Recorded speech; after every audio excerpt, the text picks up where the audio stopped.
오늘 본문을 지상 대사명이라고도 얘기를 하죠. 지상 대사명. 자, 마태복음 28장 18절에서 20절까지 말씀이 되겠습니다. 다 같이 읽겠습니다.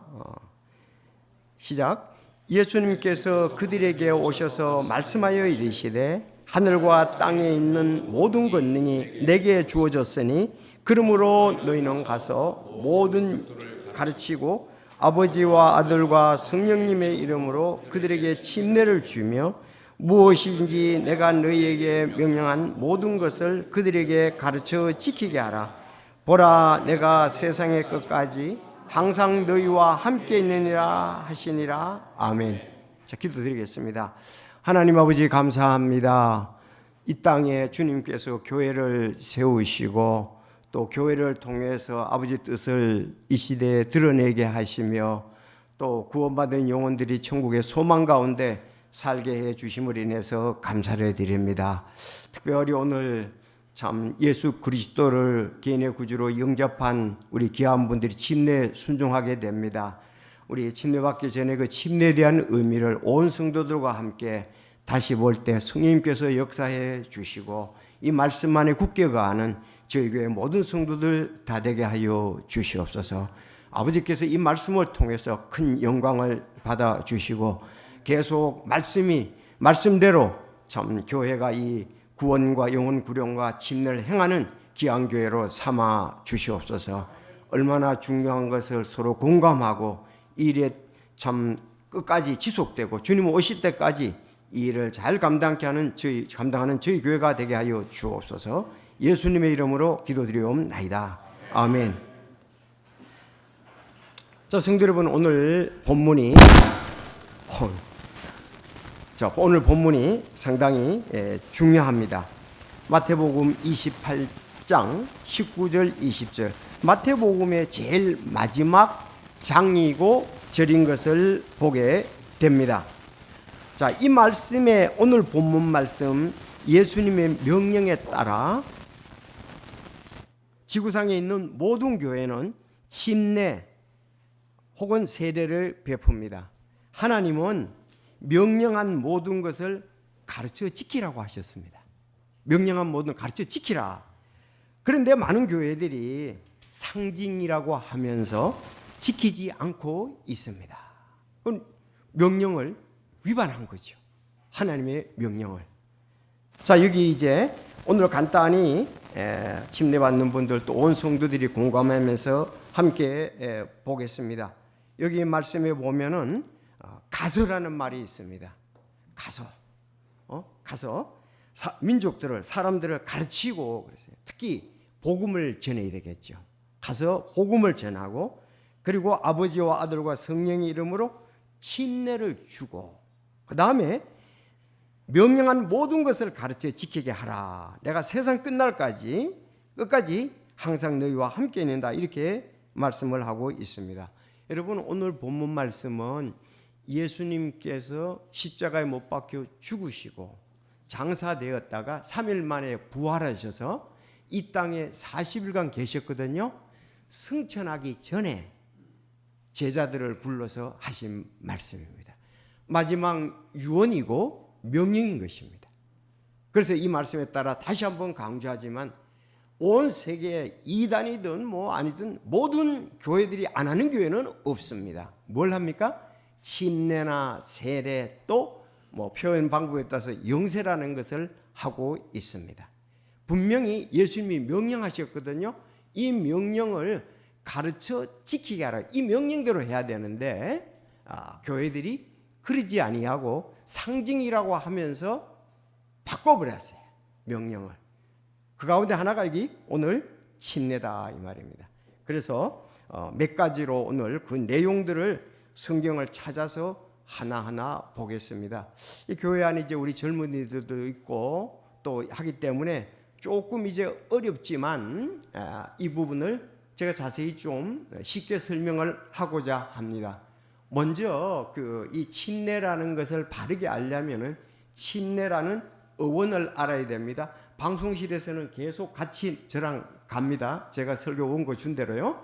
자, 그래서 가서 가르치고 침례를 주라는 제목이 되겠습니다. 오늘 가서 가르치고 침례를 주라 그랬으니까 그대로 하는 거예요.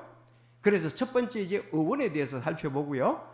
두 번째 침례 방법에 대해서 살펴보고, 세 번째 침례의 의미에 대해서, 네 번째 침례 조건, 다섯 번째 침례는 지역 교회에게 주신 권위와 명령이다. 권위와 명령이다. 이 다섯 가지에 대해서 살펴보겠습니다. 여러분, 신약 성경에서 침례란과 관계되는 단어가 115번 나옵니다. 115번 나오는데, 이 침례라는 말에 115번은 밥토는 물을 뿌리는 세례를 의미하지 않고 물속에 담그는 침례를 의미합니다. 어원에 대해서 지금 살펴보는 겁니다. 그래서 침례로 번역된 헬라어 동사 밥티조가 77번 나오고요. 명사 밥티즈마가 23번 나오고, 인물을 가리키는 밥티스테스라는 것이 15번 나옵니다. 즉 밥티조 동사가 77번, 그 다음에 명사 밥티즈마가 23번, 그럼 100번이 되겠죠.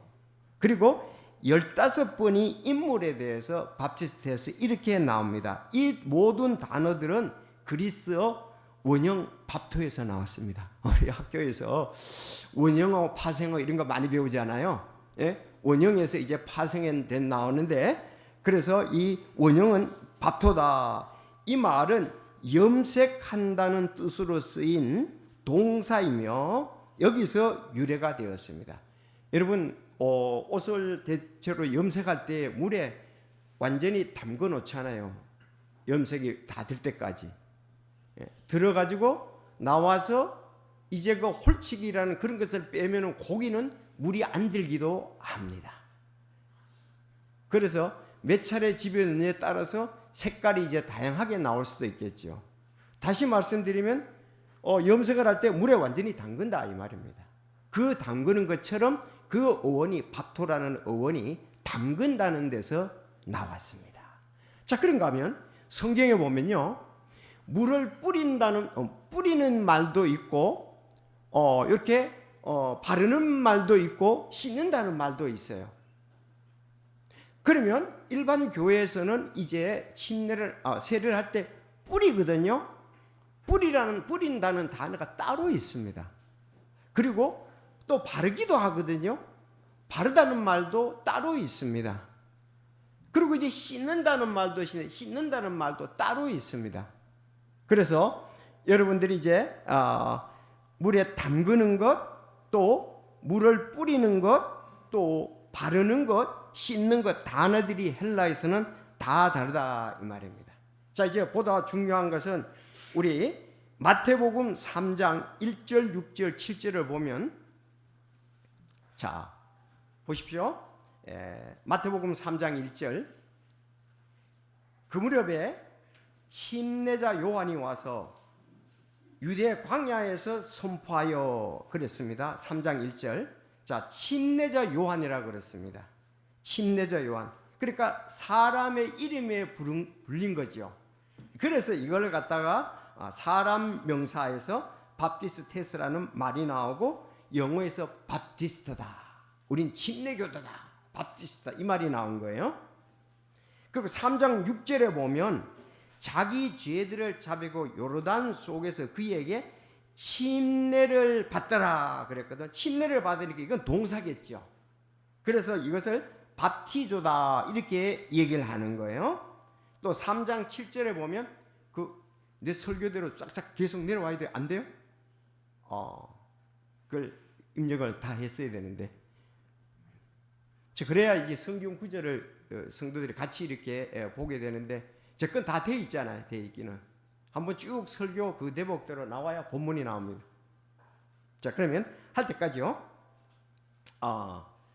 자, 그리고 3장 7절에 보면 마태복음 3장 7절, 그러나 바리새인들과 사두개인들 중에 많은 자들이 자기에게 침례를 받으러 오는 것을 보고 그랬거든요. 침례를 받으러 온다. 요거는 명사입니다. 명사. 좀 확대시켜 가지고 쭉 내리죠. 양이 너무 많아서 그러나요? 자, 이래서 여기 마태복음 3장에 보면 1절, 6절, 7절에 여기 다 나와요. 침례자라는 말도 나오고, 너무 적군요. 그리고 침례라는 또 침례를 받더라 하는 동사도 나오고 침례라는 명사도 나오고 이렇게 한꺼번에 다 나옵니다. 그러면 원하시는 분은 여러분들에게 다음에 원하시면 복사를 해드릴게요. 알았죠? 예, 원고 드릴 테니까 가져가시기를 바랍니다. 그래서 이게 침례라는 말에 대해서, 어원에 대해서 여러분에게 말씀을 드렸습니다. 자, 그런가 하면은 두 번째 이렇게 보면은 뿌리다라는 것에 대한 단어가 있습니다. 뿌린다. 보통 교회에서 이렇게 물을 찍어 가지고 성부와 성자와 성령의 이름으로 세례를 주노라 그렇게 하거든요. 자, 근데 이건 뿌리는 거예요. 그런데 성경에 보면 뿌린다는 말이 나옵니다. 히브리서 9장 13절하고 19절하고 21절에 보면 황소와 염소의 피로 송아지 죄를 부정한 자에게 뿌려 그렇게 나옵니다. 그리고 19절에 보면 피를 온 백성에게 뿌려, 또 주님의 그 도구 중에서 그릇에 피를 뿌려 그랬습니다. 풀을 전부 다 뿌린 거예요. 그렇죠? 뿌린다는 말이 나오는데 이거는 원형이 난티주고요. 또 우리 사전에 보니까 에란티센이라고 이렇게 나와요. 에란티산. 이거는 스프링클, 뿌리다, 끼얹다 이 말입니다. 자, 그래서 우리가 밥토 침례하고 뿌리는 거하고는 원어라든지 글씨 자체가 다른 거예요. 내용이. 아셨습니까? 그러니까 참 구분이 잘 돼 있죠. 우리말도 그렇잖아요. 침례는 물에 잠기는 거지만 뿌리는 것은 뿌린다라고 써야죠. 잠긴다, 뿌리다 다르잖아요. 그렇죠? 또 그런가 하면 여기에 머리에 바른다는 말도 또 달라요. 헬라어도 당연히 다르겠죠. 그래서 마태복음 6장 17절에 보면 오히려 너는 금식할 때 내 머리에 기름을 바르고 그랬잖아요. 기름을 바르고. 이 단어가 따로 있고 내 얼굴을 씻으라 그랬습니다. 씻으라는 말도 다르더라 이거예요. 그래서 이런 것은 똑같지가 않아요. 그래서 우리가 성경에서 보는 것은 물에 침례나 세례 이렇게 된 것 전부 다 잠기는 것이지 뿌리는 거나 바르는 거나 씻는 것은 아니다. 그렇게 말씀을 할 수가 있습니다. 그래서 첫째, 여러분들에게 침례의 어원에 대해서 말씀을 드렸습니다. 여러분 이해가 되십니까? 네. 다음에 이 자료를 줄 테니까 집에 가서 성경 구절 찾아가지고 읽어 보시기를 바랍니다. 다시 한번 어원은 뭐다요? 물에 담그다, 물에 잠기다, 물에 가라앉다 그 뜻이에요. 침례는. 그런가 하면 뿌린다는 단어는 따로 있고 바른다는 단어도 따로 있고 씻는다는 단어도 따로 있다 이 말입니다. 그래서 그 단어들이 아니라는 거예요. 일반 교회에서 지금 대부분의 교회는 물을 여기에 뿌립니다. 그런가 하면 천주교에서는 이마에 조금 붓고 이 물이 나오면 여기서 받고 그냥 끝나버리는 거예요.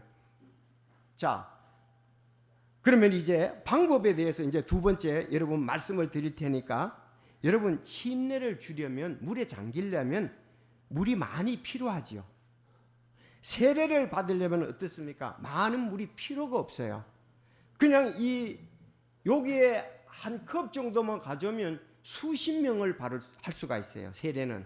여러분 그렇지 않습니까? 세례는 왜? 여기 물 찍어가지고 성부와 성자와 성령이라고 세례니까 이거 하나만 하면은 수십 명을 줄 수 있습니다. 그러나 침례는 온 몸이 잠겨있기 때문에 물이 많아야 합니다. 그래서 또 침례를 받으려면 물 있는 곳에 가야 돼요. 물 있는 곳에. 물이 많아야 되고 많은 데 가려면 다 또 올 수가 없으니까 우리가 가서 받아야 되잖아요. 그러면 세례를 받으려면 물을 떠오면 돼요. 간단히. 오늘 한 컵도 왔잖아요. 떠오면 수십 명을 줄 수가 있는 거예요. 그래서 중요한 것은 여러분 저도 이 말씀을 준비하면서 학자들이 얘기하는 거, 목사님들이 얘기하는 거, 박사들이 얘기하는 거 전부 다 봤습니다. 한마디로 보면은 원래 세례나 영세는 주지 않았다는 거예요. 아셨습니까? 원래 그렇게 한 적이 없다 이 말입니다. 자, 이제 성경적으로 볼 때 요한복음 3장 23절에 보면 살림 가까운 에논에 많은 물이 있었으므로 요한도 거기에서 침례를 주고 있었으며 사람들이 와서 침례를 받더라 그랬습니다. 이해가 되십니까? 침례를 받으면 몸이 잠기게 되니까 물이 많은 곳으로 사람들이 와서 받았지 물을 떠가지고 그냥 기록이 아니고요. 두 번째, 마태복음 3장 16절에 보면 예수님께서 침례를 받으시고 곧바로 물속에서 올라오실 때, 예수님은 요단강에서 침례를 받으시고 물에서 올라오셨습니다. 이제 마지막 중요한 구절 잊지 마시고요. 사도행전 8장 38절입니다. 명령하여 번거를 멈추게 한 뒤, 여기 내시는 굉장히 에티오피아의 그 내시는 아주 국고를 맡은 재무부 장관, 큰 권세 있는 자였습니다. 근데 지금 마차 안에 누가 같이 있습니까? 지난주에 설교한 대로 전도자 빌립하고 에티오피아 내시가 둘이 마차 안에 있는 거예요. 그러니까 마차를 모는 사람이 있을 거 아니에요. 그래서 명령하여 번거를 멈추게 한 뒤, 거기 이제 물 많은 곳에 이래서 이제 앞에 그 사람에게 명령해서 번거를 멈추라 그랬습니다. 그리고 빌립과 내시가 둘 다 물속으로 내려가니 빌립이 내시에게 침례를 주니라. 요 구절이 8장 38절 요 구절이 전 세계의 어떤 학자라든가 어떤 박사를 가진 목사라든가 누구도 이거에 대해서 반론을 할 수 없는 사도행전 8장 38절이에요. 왜 그랬습니까? 아니, 원래 세례가 맞고 영세가 맞다면 마차 안에서 주면 되잖아요. 여러분 그렇지 않습니까? 마차 안에는 물이 많습니다. 왜? 에티오피아에서 예루살렘까지 왔다 가려 그러면 최소한도 한 달 이상이 걸린다고요. 그럼 마차에 물이 당연히 있겠죠. 아니, 제가 1시간 설교하는데도 지금 물려 뜯어나는데요. 당연히 마차 안에 물이 있을 거 아니에요. 그러면 어떻게 했어요? 전도자 빌립이 에티오피아 내시에게 앉아, 내가 지금 세례 줄게, 영세 줄게, 앉아, 성부와 성자와 성령의 이름으로 세례를 주노라. 됐어, 끝나잖아요. 영세를 준다 그러면 그래? 오늘 이렇게 한다 그랬는데 붙는다 그러면 했잖아요. 그 둘이 자, 가, 됐어, 이렇게 될 거 아니에요. 그러니까 하나님의 말씀대로 된 거야. 그들은 그렇게 하지 않았다는 거죠. 물이 마차 안에 있으니까 마차 안에 주지. 오늘날 세례나 영세를 준다 그러면 이 방송을 많은 사람이 듣을 겁니다. 마차 안에서 주지 물이 많은데 가서 내려가서 침례를 주고 올라올 필요가 없다 이거예요. 원래 그렇다면 그렇게 해야 되잖아요. 그러니까 원래 그렇지 않았다는 거죠. 만약에 마차 안에서 물을 세례를 줬다 그러면 우리도 오늘날 그렇게 해야 돼요. 편리하게 하고 번거롭지 않고 상징이라 그게 그렇게 했다면 해야죠. 그러나 성경에는 초대교회 전체적으로 볼 때 전부 물에 많은 곳에 가서 물에 잠겼다가 올라왔다는 것을 볼 수가 있습니다. 여기 내시와 빌립의 사건이 뭐 누구도 말을 할 수가 없게 만드는 좋은 구절이다. 그러니까 원래 세례나 영세는 뭐래요? 아니었다. 사람들이 상징이라 그러고 간편하게 만든 거지요. 그래 가르쳐 지키기로 명령한 대로 가르쳐 지키기로 했잖아요. 근데 그렇게 하지 않고 있다는 것입니다. 다시 한번 8장 38절 명령하여 병거를 멈추게 한 뒤 빌립과 내시가 둘 다 물속으로 내려가니 빌립이 내시에게 침례를 주니라. 그렇게 되어 있습니다. 여기서 이제 의미가 나오는데요. 침례의 의미를 보겠습니다. 세 번째, 네, 지금 잘 하고 있네요. 의미, 이제 어원에 대해서 살펴봤고, 두 번째는 방법에 대해서 살펴봤습니다. 물에 들어갔다 올라오는 거. 세 번째는 의미가 와야 되잖아요. 의미. 여러분 침례 안 받아도 천국 가시죠? 믿고 있습니까? 세례나 침례 안 받아도 천국 갑니다. 왜? 근거는 예수님이 십자가 못 박히실 때 가운데 있었고 강도들이 양쪽에 있었습니다. 그런데 한 강도가 십자가에 못 박혀 죽으면서 예수님을 믿었습니다. 그랬더니 예수님이 뭐라고 그러셨어요? 내가 오늘 나와 함께 낙원에 있으리라 그랬어요. 그 낙원이 셋째 하늘이거든요. 그러니까 거기는 침례 안 받고도 갈 수가 있습니다. 그런데 그 사람은 침례 받을 시간과 환경의 조건이 갖춰지지 않았습니다. 그래서 어떤 분들은 안 받아도 그럼 난 안 받았겠네. 그거는 받을 수 있는데 안 받으면은 명령에 불복종하는 거죠. 말씀을 따르는 게 아니지 않아요. 하라고만 해야 되죠. 하나님 말씀대로. 왜 해야 되느냐? 의미가 있기 때문에 그렇습니다. 자, 그리스도인의 침례는 구원을 이루는 예수님의 죽음, 또 장사, 다시 매장이죠. 부활을 상징으로 보여주면서 특별히 성도들도 예수님과 함께 죽고 예수님과 함께 장사 지내고 예수님과 함께 부활했다는 것을 자기 마음에 믿는 것을 밖으로 나타내는 것이 오늘 침례입니다. 의미가 뭐라고요? 내가 믿는 것을 나는 이렇게 믿고 있습니다 마음으로 하는 것을 밖으로 오늘 나타내는 게 침례다 이거예요. 그러면 누가가 마음에 믿는지 어떻게 믿는지 일일이 말하지 않으면 알 수가 없잖아요.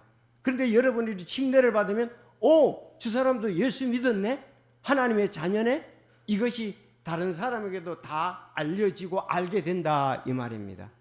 오늘 6분들이 이제 침례를 받게 되는데 이분들이 마음에 믿은 것을 얘기를 하고 오늘 침례를 받을 거예요. 그러면 저분들도 우리와 함께 형제 자매네.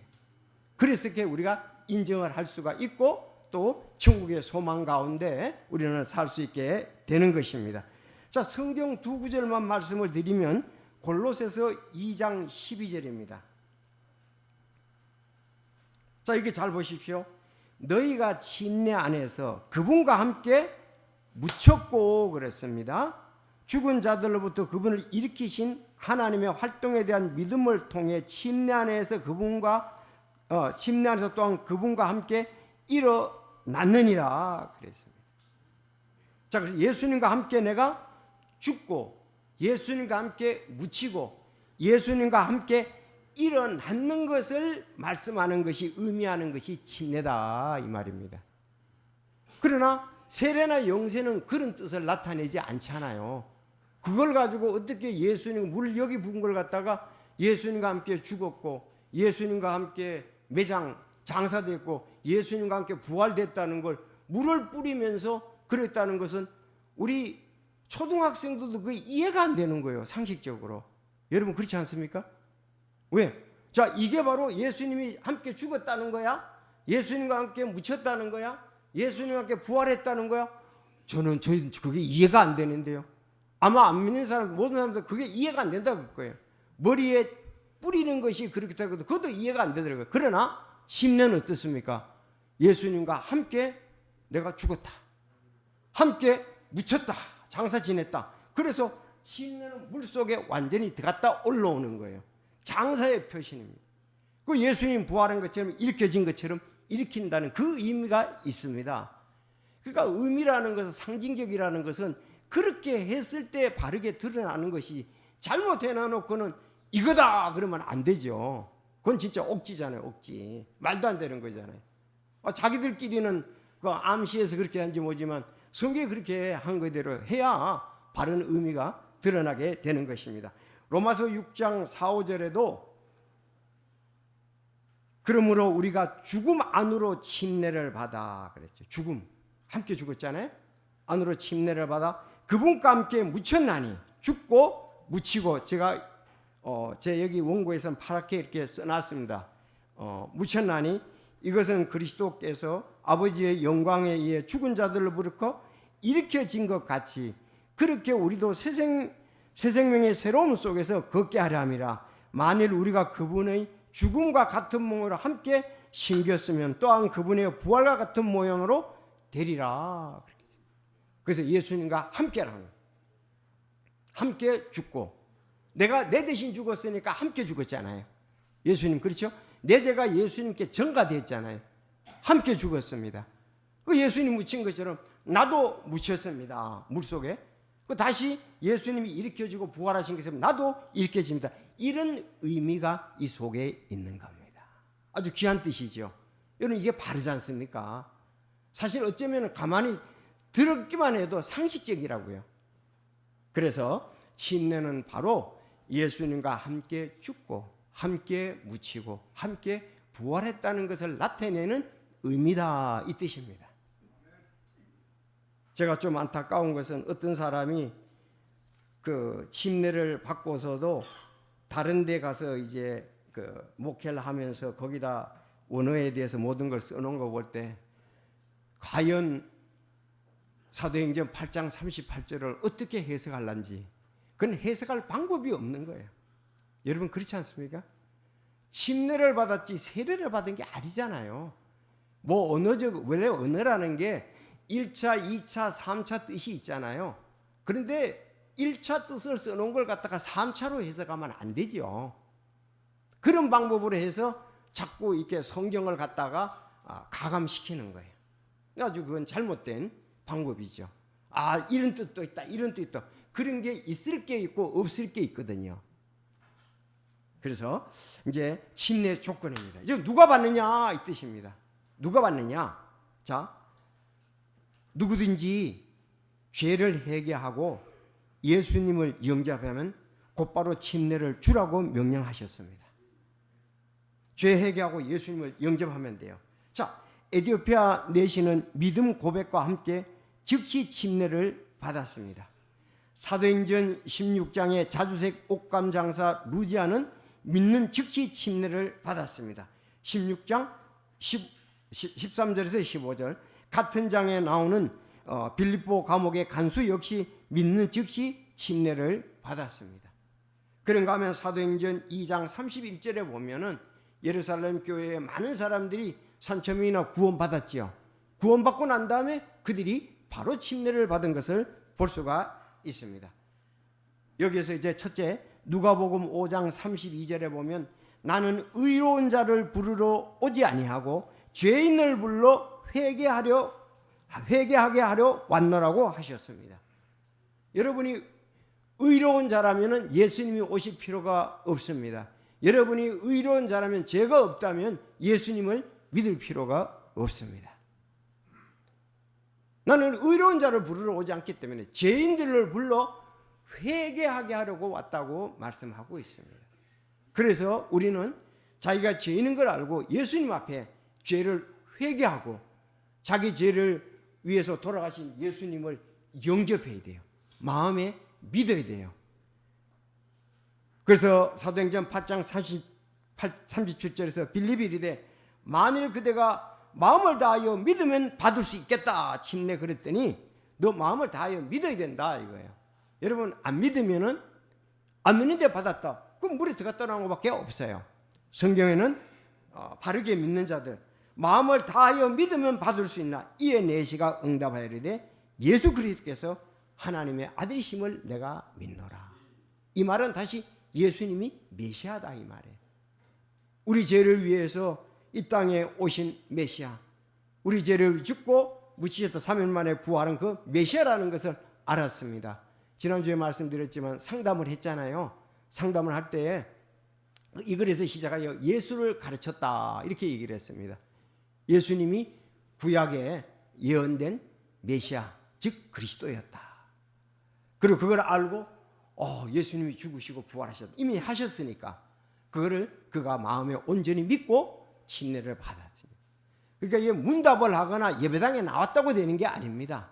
자기가 개인적으로 그것을 받아들여야 받을 수 있다는 사실입니다. 아시죠? 그래서 침례의 조건은 구원받아야 침례 받을 수 있다 이 뜻입니다. 간혹 어떤 사람들이 나 침례 받고 싶은데 어떻게 해요 하는데 그가 회개하기를 거절하고 죄 있는 것을 거절한다면 침례는 의미가 없습니다. 줄 수가 없습니다. 그래서 오늘 6분들은 다 이제 또 상담을 통해서 말씀을 통해서 그가 죄인인 것을 알았고 죄를 위해서 십자가 예수님 달리신 거 3일 만에 부활하신 것을 죄를 회개하고 받아들였습니다. 그래서 그 증거로 받은 믿는 것을 근거로 오늘 침례를 주게 되었습니다. 마지막 5번째, 침례는 지역교회에게 주신 권위와 명령입니다.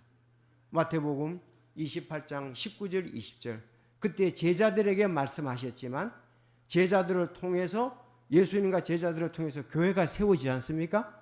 그리고 그 다음에 교회들이 계속적으로 구원의 복음을 전하고 침례를 줬던 것을 볼 수가 있습니다. 사도 바울은 이 일을 위해서 부르심을 받았어요. 사도행전을 쭉 보십시오. 사도행전 13장에 이제 바울 사도가 이방인을 위해서 선교사로 가지 않습니까? 안디옥 교회에서 사도행전 13장에. 자, 그가 가는 곳곳마다 어땠습니까? 예수 그리스도가 메시아다. 구약의 교회, 그때는 신학이 없었습니다. 그리고 그들이 회개하고 예수님 믿을 것을 촉구했습니다. 그때 그들이 죄를 회개하고 예수님을 믿었습니다. 그래서 침례를 주고, 빌립보에서도 그랬고, 데살로니가에서도 그랬고, 베레아에서도 그랬고, 아테네에서도 그랬고, 고린도에서도 그랬고, 에베소에서도 그랬고, 오늘날 승리교회도 그렇게 해야 된다는 얘기입니다. 우리 선교사들이 가서 뭘 합니까? 제일 먼저 해야 될 게 예수 그리스도를 전해서 그들이 죄를 회개하고 예수님을 믿도록 하는 거예요. 믿으면은 성서대로 바로 믿은 것에 대한 우리가 공포, 침례를 줘야 하는 거죠. 그 일은 계속적으로 행해져야 되는 겁니다. 계속적으로 교회가 서 있는 한 구원의 복음을 전하고, 그 다음에 이제 구원받고 침례 받은 사람은 이제 성화지요, 성화. 우리가 이제 믿음 생활을 하면서 계속 바르게 계속 전 세계에 복음을 전하는 그런 선교사들을 후원하는 우리가 되어야 되는 겁니다. 침례는 교회에게 주신 명령으로 교회의 권위와 회원권과 연관이 있습니다. 예수님의 명령들 가운데 가장 기본이 되는 것이 바로 침례다, 이 말입니다. 그렇죠. 그래서 구원받고 난 다음에 가장 먼저 해야 될 게 다른 거 뭐 기도 그런 모든 것보다도 먼저 침례 순종해야 되는 거예요. 그거 하고 그다음 말씀, 기도, 뭐 신앙생활, 헌금 여러 가지가 하는 거예요. 그게 안 돼 있으면은 의미가 없는 거예요. 자, 그래서 우리가 명령들 가운데 가장 기본이고 첫 번째 해야 될 것이 침례다. 오늘 본문 읽었지 않습니까? 마태복음 28장 18절에서 20절, 예수님께서 그들에게 오셔서 말씀하여 이르시되 하늘과 땅에 있는 모든 권능이 내게 주어졌으니 그러므로 너희는 가서 모든 민족을 가르치고, 가르치는데 뭐가 들어있다? 구원의 복음이 가장 우선적이고 중요하다. 가르치고 아버지와 아들과 성령의 이름으로 그들에게 침례를 주며 그랬습니다. 침례를 주라. 세례를 주겠죠. 무엇이든지 내가 너에게 명령한 모든 것을 그들에게 가르쳐 지키게 하라. 나머지 성경에 있는 것을 우리가 명령한 대로 가르쳐 지키게 하라. 보라, 내가 세상의 끝까지 항상 너희와 함께 있느니라 하시니라. 자, 마지막에 요한복음 14장 21절, 내 명령들을 가지고 그것들을 지키는 자가 나를 사랑하는 자니 나를 사랑하는 자는 내 아버지께 사랑을 받을 것이요 나도 그를 사랑하여 그에게 나를 나타내리라 하시니라. 아멘. 우리가 주님을 사랑한다면 우리는 주님의 명령을 지켜야 합니다. 그래서 오늘 명령대로 우리는 그대로 해야 하는 것입니다. 나도 그를 사랑하여 그에게 나를 나타내리라고 하셨습니다. 다시 이제 전체적으로 말씀을 드립니다. 우리가 의원에 대해서 살펴봤습니다. 뭐든지요, 참 의원이라는 게 참 중요해요. 그 낱말의 의미가 중요하잖아요. 뭐든 그렇게 해야 이제 바르게 알 수 있잖아요. 의원에 대해서 우리가 물에 잠긴다, 밥토, 그 말에 대해서 가라앉다, 잠기다, 그 뜻이고, 이제 두 번째 침례의 방법은 물에 들어갔다가 올라오는 거예요. 세 번째 의미는 내가 예수 그리스도와 함께 죽고 묻혔다가 일으켜지는 부활에 대한 말씀이다. 그래서 침례 조건은 아무나 하는 게 아니고, 원한다고 하는 게 아니고 구원받아야 침례를 줄 수가 있다. 구원받지 않으면 그게 의미가 없다는 얘기죠. 뭐 물에 들어갔다 나온 것밖에 없어요. 믿는 자가 침례를 받지요. 침례교회는 지역교회에 주신 권위한 명령이라서 오늘 우리 교회가 하고 있는 것입니다. 오늘 참 이렇게 6분이 침례 순종한다는 것은 참 하나님께 감사를 드리고 얼마나 기쁜 날인지요. 그러면 기도하고 다음 계속 진행하겠습니다. 하나님 아버지 감사를 드립니다.